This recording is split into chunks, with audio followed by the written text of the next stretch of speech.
Bob Seeley. It was a pleasure to lead the delegation last week. For anyone who's interested, I will be hopefully taking another one and organising another one for later in the year. It would be lovely to see colleagues on that. When we were there, it was quite clear that actually that weekend that we were there heralded a new phase in the war. Whilst there is still far to go, there is now a sense in Ukraine of a pathway to Ukrainian victory and Russian military defeat, probably within the next 3 to 18 months. Secondly, the partial collapse of Russian forces will commit reserves that it would have wanted to build up until spring for the chance of a spring offensive. So therefore, from now on, Russia's war will almost certainly become a defensive war of digging in and holding on. It is clear, Madam Deputy Speaker, that Russia's weakness is on the battlefield. However, Ukraine's are economic and political. They have a near total dependency economically on the West, and they have a dependency on our arms supply.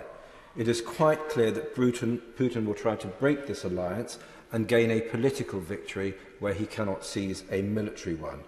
In military terms, the umbilical cord between us and Kiev becomes the centre of gravity for the Russians to attack.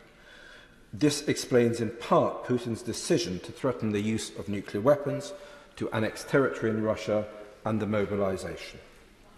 Is nuclear weapon use likely? Not by any means. But I think that we should speak with a sense of care and proportion, and on this, in the 1 minute I have, I'll try to explain a slight difference with the government. To minimise the chances of nuclear use, tactical or strategic, we have to assume that that threat is real, and that at some point, probably as Russian troops face collapse in the south, Putin will have, again military term, a decision point to either use or not tactical weapons. We have to assume that he may well use them so that we can plan.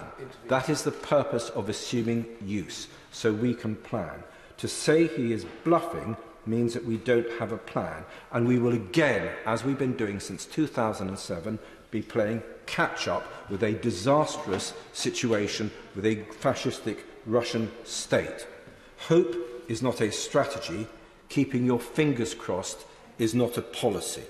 At every point, Putin has chosen to escalate and increase risk.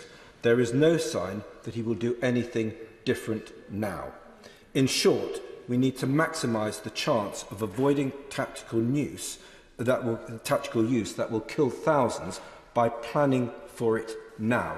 I will write further. I've run out of time. I will write further on this and what the Ukrainians told us in due course.